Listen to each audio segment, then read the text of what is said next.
اعوذ باللہ من الشیطان الرجیم بسم اللہ الرحمن الرحیم ویجوز اشتراط ما هو سائغ ویجوز اشتراط ما هو سائغ کیا معنی ہوتا ہے؟ یعنی جائز ہے شرط لگانا ما هو سائغ اس چیز کی جو جائز ہے، یعنی جو چیزیں جائز ہیں اگر کوئی شخص بیع سلف میں، اسی کی بات چل رہی نا ہماری جی آغا ایڈوانس والا ایڈوانس کی،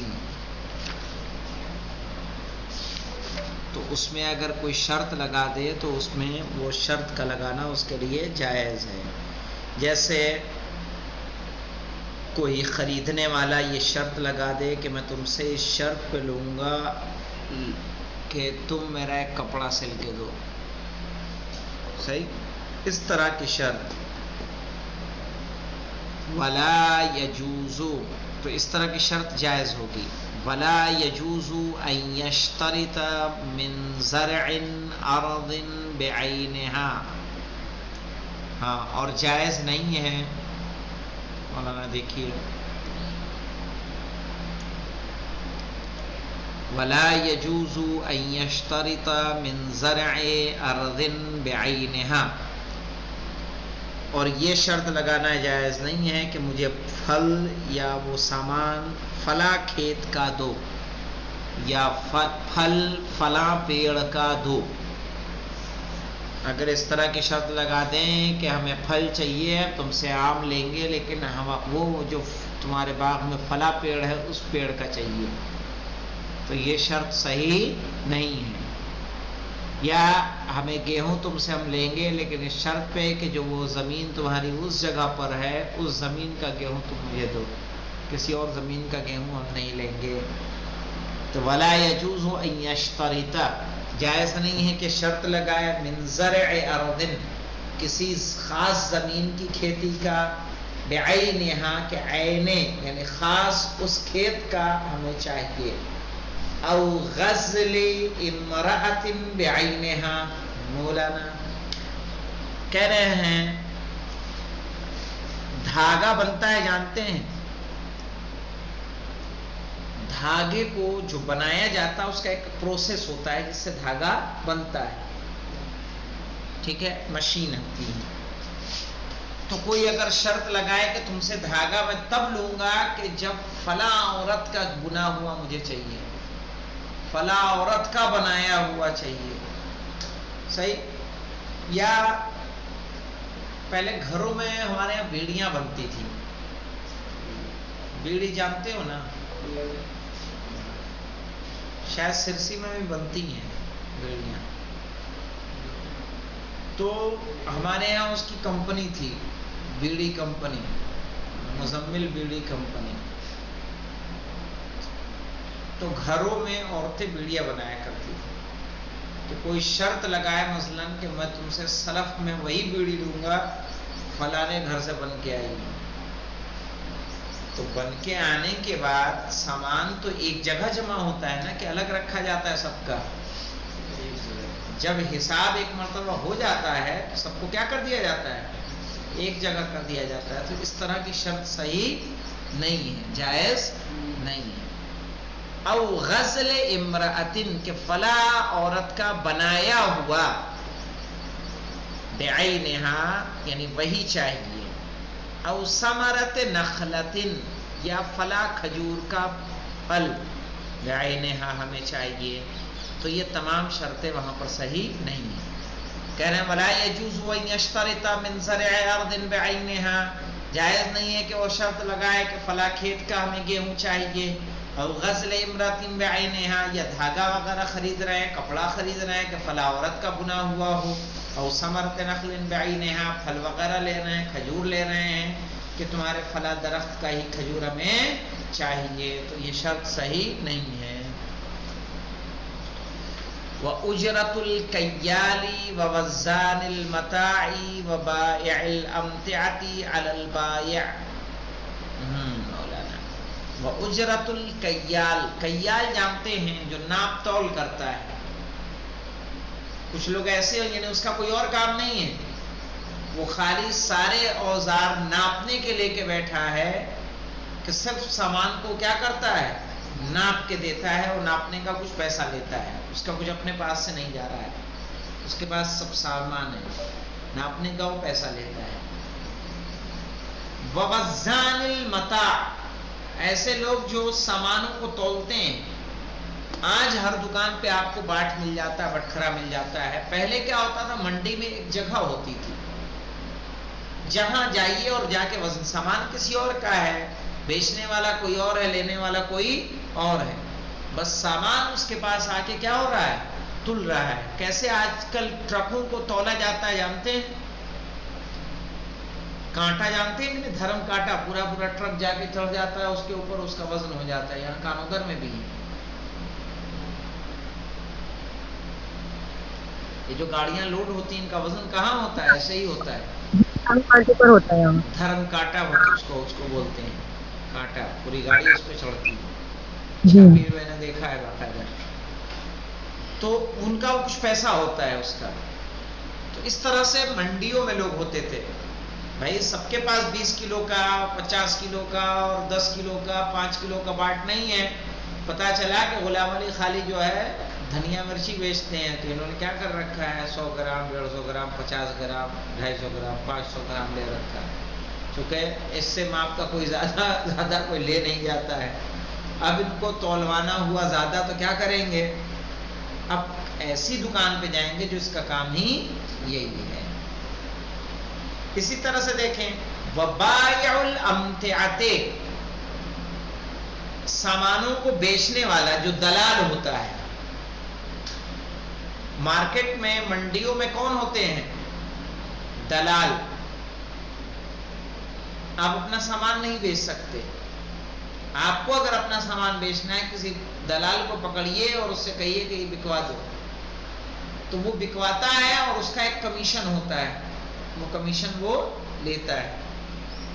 تو کہا وزن کرنے کا، ناپنے کا، اور جو سامان کو بکوا رہا ہے اس کا کمیشن کون دے گا، مشتری دے گا کہ بائع دے گا؟ کہا علی البائع، کس کے اوپر رہے گا، وہ بائع کے اوپر رہے گا۔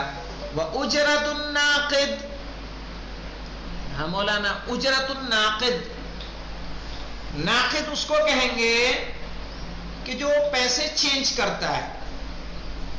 غیر گزرے زمانے میں ایسا تو نہیں تھا کہ ایک ملک کے لوگ تجارت کرتے تھے، بلکہ دور دراز سے لوگ آتے تھے اور آ کے تجارت کرتے تھے، جیسے ہندوستان میں افغانی آتے تھے اور دوسرے ملک کے لوگ آتے تھے، صحیح ہے، اور آ کے یہاں تجارت کرتے تھے۔ تو ایسی صورت میں مجھے بتائیے کہ جب وہ آتے تھے تو ان کے پیسے کوئی تو چینج کرتا ہوگا، کہ وہاں کے عملے کو، درہم کو دینار سے، دینار کو درہم سے، ریال کو ڈالر سے، پاؤنڈ سے جو بدلتا ہے، اس کی اجرت، کہاں گیا جی، اجرت الناقد، یعنی پیسے کو چینج کرنے والے کی اجرت۔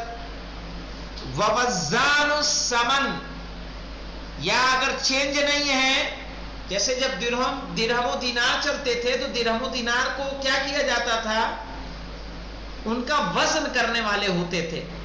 سونے چاندی کا کیا ہوتا ہے، وزن، معلوم کیا، درہم و دینار کا ایک وزن معین تھا کہ اتنے کا یہ درہم ہوتا ہے، اتنے کا کیا ہوتا ہے، دینار ہوتا ہے۔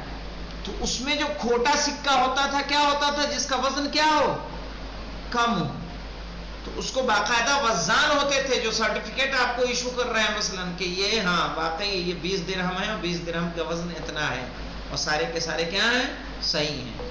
تو اس طرح سے تو کہاں گیا مولانا، ناقد کی اجرت، پیسے کو تولنے والے کی اجرت۔ ومشتری الامتعاء، پتا چلا کہ چراغ منڈی میں گئے ہیں، ان کو چاہیے آلو پیاز، بہن کی شادی ہونے والی ہے، ہول سیل میں لینا چاہ رہے ہیں، اب پہنچ گئے لینے کے لیے، تو کیا کریں گے، ایک کسی دلال کو انہوں نے پکڑا کہ تم میرے لیے اچھی کوالٹی کا سستا صحیح ریٹ سے دلوا دو، تو وہ دلوائے گا، اور دلوانے کے بعد اپنی اجرت کو وہ لے گا، صحیح ہے۔ تو اس کو بولیں گے وہ مشتری الامتیاع. ایک ہوتا ہے بیچنے والا دلال، ایک ہوتا ہے خریدنے والا، یا ایک ہی انسان دونوں کام کر رہا ہو. تو یہ تینوں چیزیں کون ادا کرے گا؟ مشتری، علی المشتری، خریدنے والے پر ہے.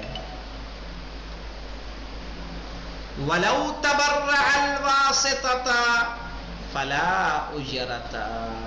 مولانا کہ جو درمیان میں ہے، یعنی سامان بیچنے والا یا سامان بیچوانے والا یا سامان خریدوانے والا، وزن کرنے والا، اگر یہ لوگ تبرع کر دیں، اپنی جانب سے اس کام کو انجام دے دیں، پتہ چلا کہ مولانا صاحب آئے ہوئے ہیں، اب مولانا صاحب سے ہمیں لینا کچھ بھی نہیں ہے. ہاں مولانا آپ کو کیا چاہیے؟ 2 کٹے آلو. ہاں 2 کٹے آلو چاہیے. ٹھیک ہے چلیے. انہوں نے 2 کٹے آلو، ہم نے پوچھا کیا دینا ہے؟ کہا نہیں مولانا ہے. بس دعا میں یاد رکھیے گا کہنا وَلَوْ تَبَرَّعَ الْوَاسِطَةَ، جو درمیان میں ہے، واسطہ ہے، اگر اس نے تبرع کیا ہے، فلا اجرت، تو اس کی کوئی اجرت نہیں ہے. ولا ضمان على الدلال في الجودة ولا التلف في يده اذا لم يفرط. ہاں مولانا ولا ضمان على الدلال، دلال کہ جو دلال ہے بیچ میں، جو آپ کے لیے خرید رہا ہے، بیچ رہا ہے، وہ ضامن نہیں ہوگا. کس چیز کا؟ فی الجودت، جودت کا یعنی سامان کے اچھے ہونے کا، سامان کے اچھے ہونے کا وہ ضامن نہیں. ولا تلف، برباد ہو جائے تب بھی وہ ضامن نہیں، اس کے ہاتھی میں تلف ہوا ہے. اذا لم یفرط، جب اس نے کوئی کوتاہی نہ کی ہو.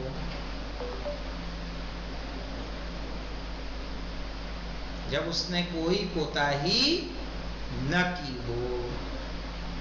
پتا چلا چراغ نے بول دیا تھا بھائی لے لینا، اور یہ جو میڈیٹر تھا، ٹھیک ہے، بیچ میں، اس کے پاس حمام تھا، تو اب چونکہ انہوں نے بول دیا تو کوالٹی کی شکایت چراغ نہیں کر سکتے، بھائی یہ تم نے اچھا نہیں لیا ہے. نہیں، وہ اس کا ضامن نہیں ہے. تو اور نہیں لوں گا تو یہ نہیں ہو سکتا، کیونکہ آپ نے اس کے حوالے کر دیا تھا کہ نہیں کر دیا تھا. والقول قولہ، اور بات کس کی ہوگی؟ دلال کی ہوگی. فی التفریط مع الیمین وعدم البینہ. ٹھیک ہے، تفریط کے مسئلے میں بات کس کی مانی جائے گی؟ دلال کی مانی جائے گی قسم کے ساتھ، اور جب خریدار کے پاس کوئی بینہ نہ ہو، دلیل نہ ہو. بینہ یعنی دلیل. اگر دلال قسم کھا لے کہ قسم بخدا میں نے کوئی زیادتی نہیں کی، میں نے کوئی کوتاہی نہیں کی، سامان کو اچھے سے رکھا تھا، کیسے کیا ہوا میں نہیں جانتا، اور وہ اس بات پر قسم کھائے، تو اس کی بات کو قبول کیا جائے گا جبکہ سامنے والے کے پاس کوئی بینہ، کوئی دلیل نہ ہو. وَفِي الْقِيمَةِ لَوْ ثَبَتَ التَّفْرِيطُ. وَفِي الْقِيمَةِ، وَفِي الْقِيمَةِ، ٹھیک ہے، لیکن قیمت کے متعلق پر لو ثبت التفریط، اگر تفریط ثابت ہو جائے، کوتاہی ثابت ہو جائے، تو کس کی بات مانی جائے گی؟ تفریط سے مراد ہے یعنی تقصیر الدلال، کہ دلال کی کوئی کمی ہو.